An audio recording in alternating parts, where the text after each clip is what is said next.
Square root of 13.69 equal to என்ன வரும்னு கேட்டிருக்காங்க. இந்த மாதிரி சம் கொடுத்தாங்களா? இப்போ ஸ்கொயர் ரூட் ஆஃப் 13.69 இந்த இடத்துல பார்த்தோம்னா 2 டிஜிட் தள்ளி புள்ளி இருக்கு. அப்போ மேலையும் கீழையும் 100ஆல மல்டிப்ளை பண்ணா இந்த 2 டிஜிட் போயிடும். இப்போ என்ன வரும்னா 1369 கீழே 00. 1369 ஸ்கொயர்லேருந்து வெளியே எடுத்தா 37, 100 ஸ்கொயர்லேருந்து வெளியே எடுத்தா 10. அப்போ 3 ஒரு டிஜிட் தள்ளி புள்ளி வச்சா 3.7. Answer B is the correct answer. Cube root of 0.000729 divided by 0.085184 equal to என்ன வரும்னு கேட்குறாங்க. இந்த மாடல் சம் கொடுத்தாங்களா? இப்போ மேலையும் 6 டிஜிட் தள்ளி புள்ளி வச்சிருக்கு, கீழையும் 6 டிஜிட் தள்ளி புள்ளி வச்சிருக்கு. அப்போ மேலையும் கீழையும் 10 லேக்கால மல்டிபிள் பண்ணா இந்த புள்ளி போயிடும். அப்போ cube root of 729 divided by 85184. அதாவது கியூப் வெளியெடுக்கணும். அப்போ 729 பார்த்தோம்னா 9 கியூப், 85,184 பார்த்தோம்னா 44 cubes equal to 85,184. அப்போ option B is the correct answer. Square root of 36.1 divided by 102.4 equal to என்ன வரும்னு கேட்டிருக்காங்க. மேலையும் 1 டிஜிட் தள்ளி புள்ளி வச்சிருக்காங்க, கீழையும் 1 டிஜிட் தள்ளி புள்ளி வச்சிருக்காங்க. அப்போ மேலையும் கீழையும் 10ஆல மல்டிப்ளை பண்ணா இந்த புள்ளி போயிடும். அப்போ square root of 36.1 into 10 divided by 102.4 into 10. இந்த 10க்கு இந்த ஒரு டிஜிட் போயிடும். அப்போ square root of 361 divided by 1024. Square ரூட்லேருந்து வெளியே எடுத்தா 361 பார்த்தோம்னா 19 ஸ்கொயர் 361 divided by 1024 பார்த்தோம்னா 32 ஸ்கொயர் equal to 1024. அப்போ 19 divided by 32 தான் answer. Minus 1 plus 1/4 divided by 1/2 into 2 plus 5 equal to என்ன வரும்னு கேட்குறாங்க. இந்த மாதிரி சம் கொடுத்தாங்களா? As per BODMAS rule பிரகாரம் ஃபர்ஸ்ட் இந்த வகுத்தில் சால்வ் பண்ணோம். அப்போ மைனஸ் 1 plus 1/4, அதாவது 1/4 வகுத்தல் 1/2 இந்த மாதிரி கொடுத்தாங்களா? அப்படியே மல்டிப்ளை போட்டு அதை இன்ட்டு போட்டு இதை அப்படியே ரிவர்ஸ் எழுதணுமா? 2 divided by 1 வரும். அடுத்தது இன்ட்டு 2 plus 5. இங்கே 4 இருக்குது. அப்போ இங்கே 2 into 2 4 கேன்சல் ஆயிரும். அப்போது மைனஸ் 1 ப்ளஸ் 1, இங்கே பேலன்ஸ் பார்த்தோம்னா ப்ளஸ் 5 இருக்குது. மைனஸ் 1 ப்ளஸ் 1 கேன்சல் ஆயிரும். அப்போது பேலன்ஸ் பார்த்தீங்கன்னா 5 மட்டும் தான் இருக்கும். So option A is the correct answer. xy is to yz is to zx equal to 1 is to 4 is to 3 எனில் x square is to y square is to z square is equal to என்னன்னு கேட்குறாங்க. இந்த மாதிரி sum கொடுத்தாங்களா? First x y zக்கான ratio கண்டுபிடிக்கணும். First xக்கான ratio கண்டுபிடிக்கணும். இங்கே x எங்கெங்க இருக்குன்னு பார்க்கணும். இங்கே இருக்கு, அடுத்தது இங்கே இருக்கு. அப்போ 1 into 3, 1 into 3. அடுத்தது yக்கான ரேஷியோ, y இங்கே இருக்கு, இங்கே இருக்கு, இங்கே இருக்கு. அப்போ 1 into 4, 1 into 4. அடுத்தது இஜெட்டுக்கான ரேஷியோ கண்டுபிடிக்கணும். இஜெட் எங்கே இருக்குன்னா இங்கே இருக்கு, அடுத்தது இங்கே இருக்கு. அப்போ 4 into 3, 4 into 3.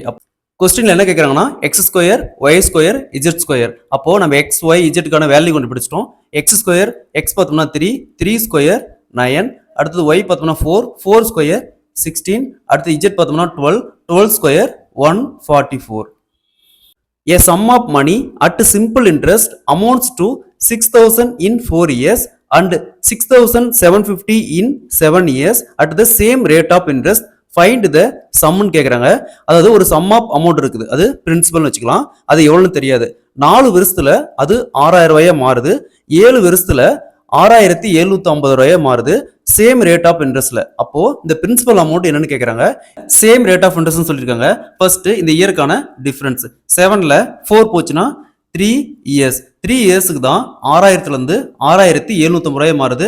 அப்போ 750 ரூபா இன்க்ரீஸ் ஆகுது. அப்போ 1 இயருக்கு கேன்சல் பண்ணால் 250 வரும். அப்போ இங்கே பார்த்தீங்கன்னா 4 இயர்ஸ். அப்போ 4 into 250 equal to 1000. அது மொத்தமாக பிரின்சிபல்லேருந்து 4 வருஷம் கழிச்சு 6,000 ரூபா. அப்போ அந்த 6,000 ரூபாயில இந்த 1000 ரூபா மைனஸ் பண்ணால் 5,000 ரூபாய். இங்கே பிரின்சிபல் அமௌண்ட் பார்த்தோம்னா 5,000 ரூபாய். ஆண்டுக்கு 6% வட்டி விகிதத்தில் ஒரு தொகையானது 17,800 எத்தனை ஆண்டுகளில் 19,930 உயரும் என்று கேட்குறாங்க. அதாவது ஒரு தொகை பிரின்சிபல் 17,800 ரூபா, ரேட் ஆஃப் இன்ட்ரெஸ்ட் 6%, அமௌண்ட் பார்த்தோம்னா 19,936 ரூபாயா உயருது. அவங்க டைம் எத்தனை ஆண்டுன்னு கேட்குறாங்க. சிம்பிள் இன்ட்ரெஸ்ட் ஃபார்முலா தெரியும். Simple interest equal to principal into rate of interest into time divided by 100. Simple இன்ட்ரெஸ்ட்னா அதாவது அமௌண்ட்லேருந்து பிரின்சிபல் மைனஸ் பண்ணால் சிம்பிள் இன்ட்ரெஸ்ட். 19,936 ரூபாயிலேருந்து 17,800 மைனஸ் பண்ணால் 2,136 equal to principal 17,800 into rate of interest 6% into time நமக்கு தெரியாது divided by 100. 0000 cancel ஆயிரும். இதையும் கேன்சல் பண்ணுமா 2 வரும். அப்போது டைம் சீக்வல் டு 2 இயர்ஸில் 17,800 ரூபாயிலிருந்து 6% வட்டி விகிதத்தில் 19,936 ரூபாயா உயரும். அசல் ரூ 6,750க்கு 219 நாட்களுக்கு 10% தனி வட்டி விகிதத்தில் கிடைக்கக்கூடிய தனி வட்டியும் தொகையும் காண்கன்னு சொல்லியிருக்காங்க. அசல்னா பிரின்சிபல் 6,750 ரூபா, ரேட் ஆஃப் இன்ட்ரெஸ்ட் 10%, டைம் பார்த்தோம்னா 219 நாட்கள் கொடுத்துருக்காங்க. அப்போ 219 டிவைடட் பை 1 இயருக்கு 365 டேஸ். கேன்சல் பண்ணுமா 3/5. டிஎன்பிசி எக்ஸாம் பொறுத்த வரைக்கும் மேக்ஸிமம் இந்த 5 டேஸ்ல தான் வரும். ஃபர்ஸ்ட் 73 டேஸ்ன்னு கொடுத்தாங்களா 1/5, 146 டேஸ்ன்னு கொடுத்தாங்களா 2/5, 219 டேஸ்ன்னு கொடுத்தாங்களா 3/5, 292 டேஸ் கொடுத்தாங்களா 4/5, 365 டேஸ் கொடுத்தாங்களா 1. இதை மக்கப் பண்ணி வச்சுக்கிட்டோமா டைரக்டா நம்ம ஃபார்முலால சப்ஸ்டிட் பண்ணிக்கலாம். இப்போ சிம்பிள் இன்ட்ரெஸ்ட்டுக்கு formula principal into rate of interest into time divided by 100. Simple interest equal to principal 6,750 into rate of interest 10, time நம்ம கண்டுபிடிச்சிருக்கோம் 3/5 டிவைடட் பை 100. இந்த ஈக்குவேஷனை சால்வ் பண்ணோமா சிம்பிள் இன்ட்ரெஸ்ட் ஈக்குவல் டு 405 ரூபா. அவங்க மொத்த தொகை சிம்பிள் இன்ட்ரெஸ்ட்னு கேட்டிருக்காங்க, மொத்த தொகையும் கேட்டிருக்காங்க. மொத்த தொகைங்கிறது principal plus simple interest 6,750 plus 405 ரெண்டும் ஆட் பண்ணா மொத்த தொகை அமௌண்ட் பார்த்தோம்னா 7,155 ரூபா.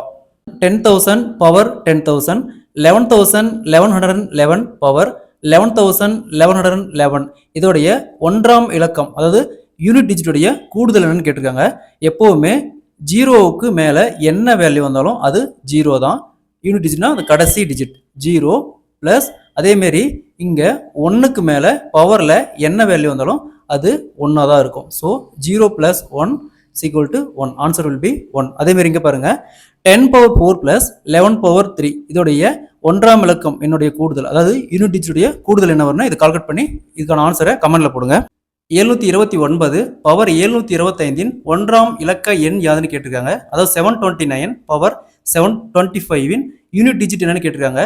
எப்போவுமே அடிமானம் 9ல இருந்து பவரில் ஆட் நம்பர் 1, 3, 5, 7 அந்த மாதிரி வந்துச்சுன்னா ஆன்சர் வில் பி 9. இதுவே பவரில் 4, 2, 4, 6 அந்த மாதிரி ஈவன் நம்பர் வந்துச்சுன்னா ஆன்சர் வில் பி 1. இங்கே பாருங்க 9^1 வந்தா 9, 9^2 வந்தா 1 யூனிட் டிஜிட் பார்த்தீங்களா 1. அதுவே 9^3 வந்துச்சுன்னா யூனிட் டிஜிட் 9, 9^4 வந்துச்சுன்னா இங்கே யூனிட் டிஜிட் 1. அதாவது ஆட் நம்பர் வந்தா 9, ஈவன் நம்பர் வந்தா 1. அதே மாதிரி இந்த சம் பாருங்க 49 பவர் 25 ஒன்றாம் இலக்க எண் யாது. இந்த சம் சால்வ் பண்ணி இதுக்கான ஆன்சரை கமெண்ட்ல போடுங்க. 32 பெருக்கல் 65 பவர் 0 ஒன்றாம் இலக்கம் எண் யாதுன்னு கேட்டிருக்காங்க. அதாவது find the unit digit of 32 × 65 power 0. அதாவது எந்த எண்ணுக்கு மேல பவர்ல 0 வந்தாலும் ஆன்சர் வில் பி 1. இப்போ 32 × 65 பவர் 0 வேல்யூ பார்த்தோம்னா 1. இப்போ x power 0 equal to 1, p power 0 equal to 1. இந்த சம் பார்த்தோம்னா லாஸ்ட் டைம் டிஎன்பிசி எக்ஸாம்ல கேட்டிருக்காங்க. அதே மாதிரி 0 power 0 equal to 1. Answer will be 1. அதே மாதிரி இந்த சம் பாருங்க 21 × 11 பவர் 0 ஒன்றாம் இலக்க எண் யாதுன்னு கேட்டிருக்காங்க. இந்த சம் சால்வ் பண்ணி இதுக்கு ஆன்சரை கமெண்ட்ல போடுங்க. எக்ஸின் 35% 140 எனில் எக்ஸின் மதிப்பு காணும் சொல்லியிருக்காங்க. இப்போ எக்ஸ்னு ஒரு வேல்யூ இருக்கு, அது நமக்கு என்னன்னு தெரியாது. அதோடைய 35% 140. அப்போ எக்ஸுங்கிறது 100%. அப்போ 100% என்ன இது அப்படியே கிராஸ் மல்டிப்ளை பண்ணா 100 × 140 டிவைடட் பை இது கீழே வரும் 35. இதுவும் பர்சன்டேஜ், இதுவும் பர்சன்டேஜ் கேன்சல் ஆயிரும். 35 140 அடிச்சா 4 டைம்ஸ். அப்போ 4 × 100 400. இப்போ x ஈக்குவல் டு 400. 54831க்கு 63922. அப்போ 86274க்கு என்ன வரும்னு கேட்குறாங்க. இங்க பாருங்க 5 + 1 6, அதே மாதிரி 4 minus 1 3, 8 plus 1 9, 3 minus 1 2, 1 plus 1 2. அப்போ plus 1 minus 1 போயிட்டே இருக்கு.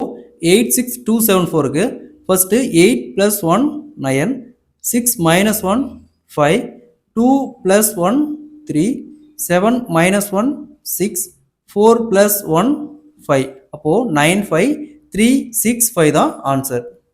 24 ஸ்கொயருடன் டேஸை கூட்டினால் 25 ஸ்கொயரை பெறலாம். அதாவது இந்த சம்முக்கு நம்ம 24க்கான ஸ்கொயர் வேல்யூ 25க்கான ஸ்கொயர் வேல்யூ தெரிஞ்ச போதும் நம்ம ஈஸியா ஆன்சர் ஃபைண்ட் பண்ணிடலாம். ஃபர்ஸ்ட் 24க்கான ஸ்கொயர் வேல்யூ பார்த்தோம்னா 576, 25க்கான square value 625.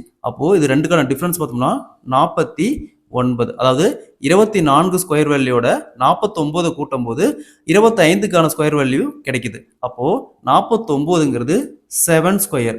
7 square option B is the correct answer. ஒரு சில டைம் டைரக்டா இங்க 49 59 அந்த மாதிரி கொடுத்துருவாங்க. ஸோ அப்படி கொடுத்தாலும் நம்ம டைரக்டா அதை டிக் பண்ணிக்கலாம்.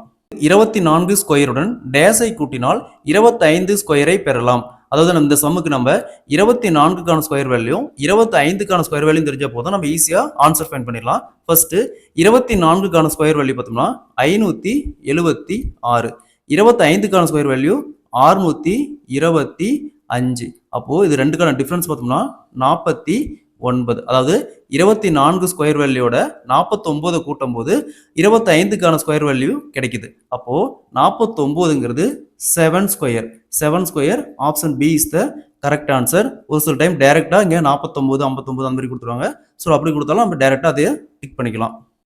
10 power 71 plus 10 power 72 plus 10 power 73 என்னும் எண் கோவையின் ஒன்றாம் இலக்கம். ஒன்றாம் இலக்கம்னா யூனிட் டிஜிட் என்னன்னு கேட்குறாங்க.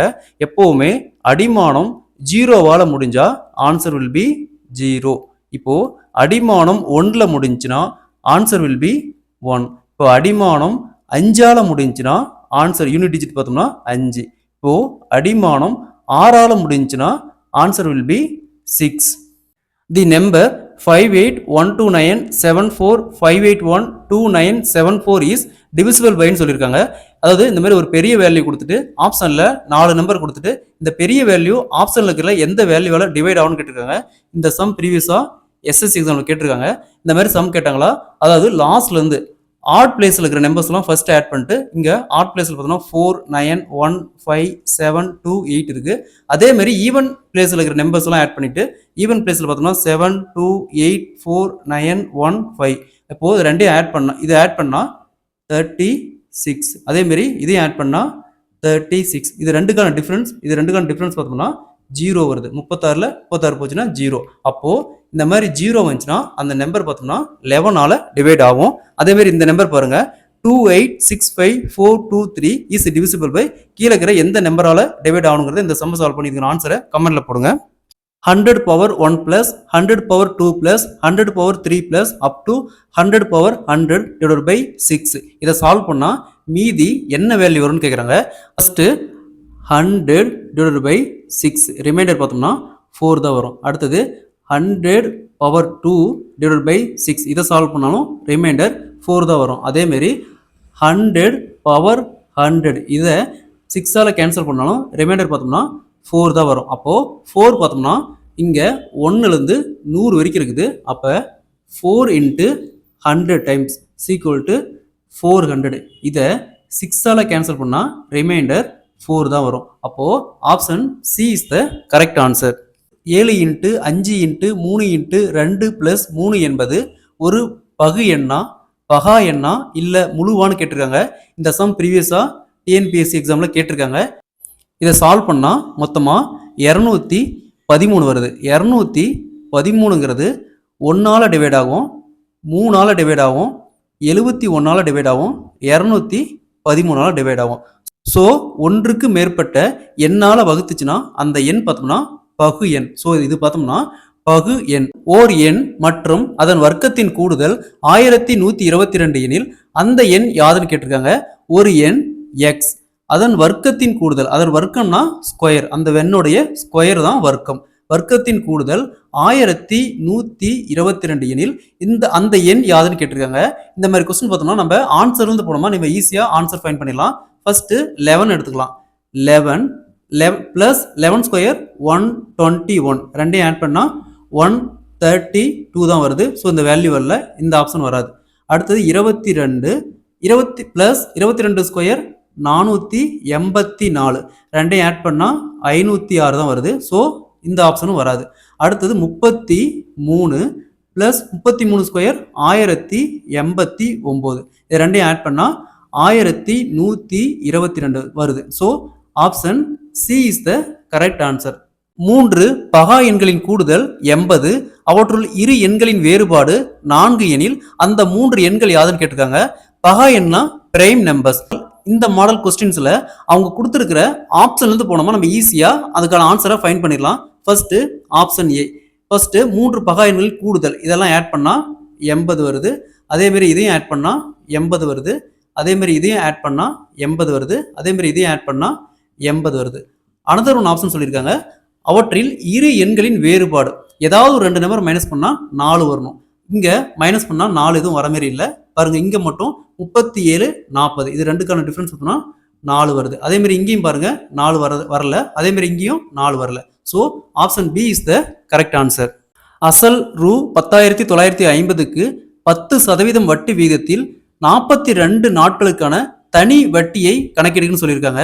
அங்கே என்ன சொல்லியிருக்காங்கன்னா பிரின்சிபல் அதாவது அசல் பார்த்தோம்னா 10,950, ரேட் ஆஃப் இன்ட்ரெஸ்ட் 10%, டைம் பார்த்தோம்னா 42 நாட்கள் அதாவது டேஸில் கொடுத்துருக்காங்க.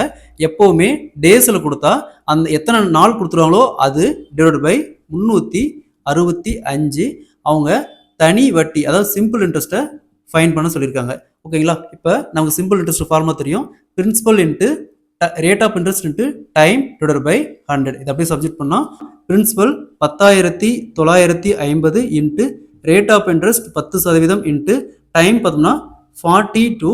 இந்த 365 கீழே கொண்டு வந்துடலாம். 365 இன்ட்டு 100. இந்த ஜீரோவுக்கு இந்த ஜீரோ கேன்சல் ஆயிரும். இந்த ஜீரோவுக்கு இந்த ஜீரோ கேன்சல் ஆயிரும். 365 1095 கேன்சல் பண்ணால் 3 டைம்ஸ் 3 இன்ட்டு 42 120 rupees. அது சிம்பிள் இன்ட்ரெஸ்ட் எவ்வளோ வரும்னா 126 ரூபா வரும். 2467 பவர் 153 இன்ட்டு 341 பவர் 72 ஒன்றாம் இலக்கத்தின் பெருக்கல் பலன் காண சொல்லியிருக்காங்க. ஒன்றாம் இலக்கம்னா யூனிட் டிஜிட். எப்போவுமே இந்த மாதிரி அடிமானம் 7ல் முடிஞ்சுன்னா இப்போ 7 பவர் 153 இருக்கு. அதாவது 7க்கு மேலே என்ன வேல்யூ வந்தாலும் சரி 153 டிவைட் பை 4 4ஆல் கேன்சல் பண்ணுமா 38 டைம்ஸ் வரும். கேரி பார்த்தோம்னா 1 இருக்கும். அதாவது 38 இன்ட்டு 4 152, கேரி பார்த்தோம்னா 1. அப்போது 7 பவர் 1 7 பவர் 1 = 7. அதே மாதிரி எப்போவுமே அடிமானம் 1ஆல் முடிஞ்சுன்னா பவரில் என்ன வேல்யூ இருந்தாலும் சரி இப்போ இங்கே 1 பவர் 72 இருக்கு. ஸோ = 1. இதோட யூனிட் டிஜிட் பார்த்தோம்னா 7. அவங்க என்ன கேட்குறாங்கன்னா ஒன்றாம் இலக்கத்தின் பெருக்கல் பலன். அப்போது 7 into 1 = 7. Answer will B 7. 6 root of 4096 plus 4 root of 4096 plus 3 root of 4096 plus root of 4096 = என்ன கேட்குறாங்க. இந்த சம் ப்ரீவியஸாக ரயில்வே எக்ஸாமில் கேட்டிருக்காங்க. ஃபர்ஸ்ட் 6 root of 4096 அதாவது 4 பவர் 6 = 4096. அப்போது இந்த இடத்துல ரூட்லேருந்து வெளியே எடுத்தோமா என்ன வரும்னா 4 வரும். அடுத்தது 4 root of 4096 அதாவது 8 பவர் 4 = 4096. அப்போது 4096 ரூட்லேருந்து வெளியே எடுத்தோமா 8 வரும். அடுத்தது 3 root of 4096 அதாவது 16 cube = 4096. அப்போது இதுலேருந்து வெளியே எடுத்தோமா 16 வரும். அடுத்தது root of 4096 அதாவது 64 ஸ்கொயர் = 4096. அப்போ ரூட்லேருந்து வெளியே எடுத்தோமா 64 வரும். ஸோ இதெல்லாம் ஆட் பண்ணோமா 92 வரும். Answer will B 92.